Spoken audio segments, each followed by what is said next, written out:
I said, empty your mind. Be formless, shapeless, like water. Now you put water into a cup, it becomes the cup. You put water into a bottle, it becomes the bottle. You put it in a teapot, it becomes the teapot. Now water can flow or it can crash. Be water, my friend. Martial art has a very, very deep meaning as far as my life is concerned, because as an actor, as a martial artist, as a human being, all these I have learned. Bruce Lee was one of the most influential and impactful figures in film history. He was known for his incredible power, being called a formidable opponent by Chuck Norris, and someone who always knew when you weren't ready by Gene LaBelle. To some, it might be shocking then to discover that at his core, Bruce was an artist and philosopher dedicated to humanity. To me, at least the way that when I teach it, all type of knowledge ultimately means self-knowledge. Mm-hmm. So therefore, they're coming in and ask me to teach them not so much of how to defend themselves or how to do somebody in. Rather, they want to learn to express themselves through some movement, be it anger, be it determination, or whatsoever.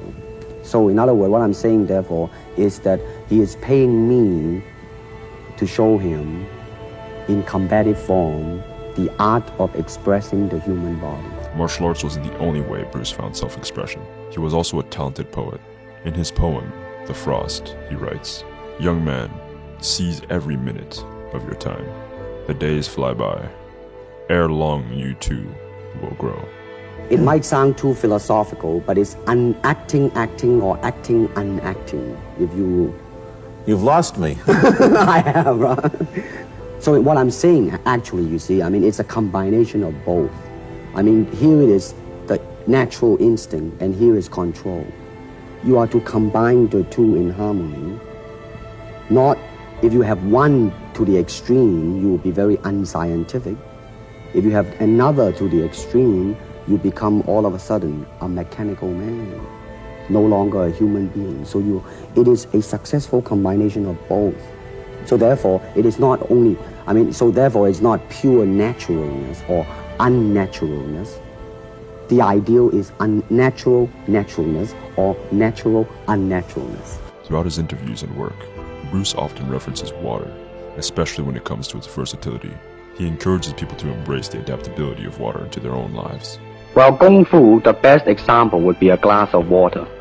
Why? Because water is the softest substance in the world, but yet it can penetrate the hardest rock or anything, granite, you name it. Water also is insubstantial.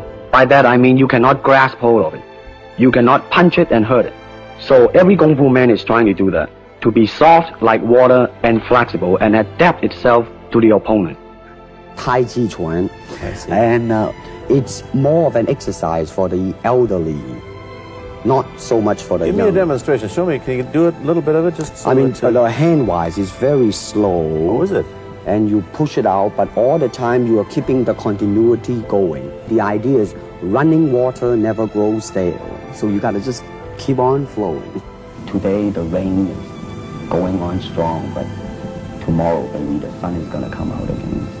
Similarly, Bruce writes about water in his poetry like, "Streams born from mountain snows grow to swelling wave. Caps of white like beats of heart are pulled within the wave. The wave from mountain peaks becomes hammer to sculpture rocks." How can I, in the process of learning how to use my body, to understand myself? Now, the unfortunate thing is, now there's boxing, which use hands, judo, which is throwing. Now, I'm not putting them down, mind you, but I'm saying one thing that is the bad thing, and that is, because of styles, people are separated.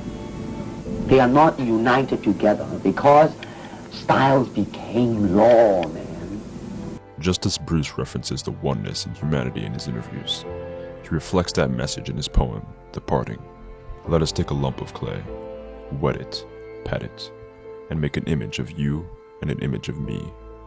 Then smash them, crash them, and with a little water, knead them together, And out of the clay will remake an image of you and an image of me. Thus in my clay there's little of you, and in your clay there's little of me. And nothing will ever set us apart. Under the sky, under the heaven, man, there is but one family. It just so happened, man, that people are different.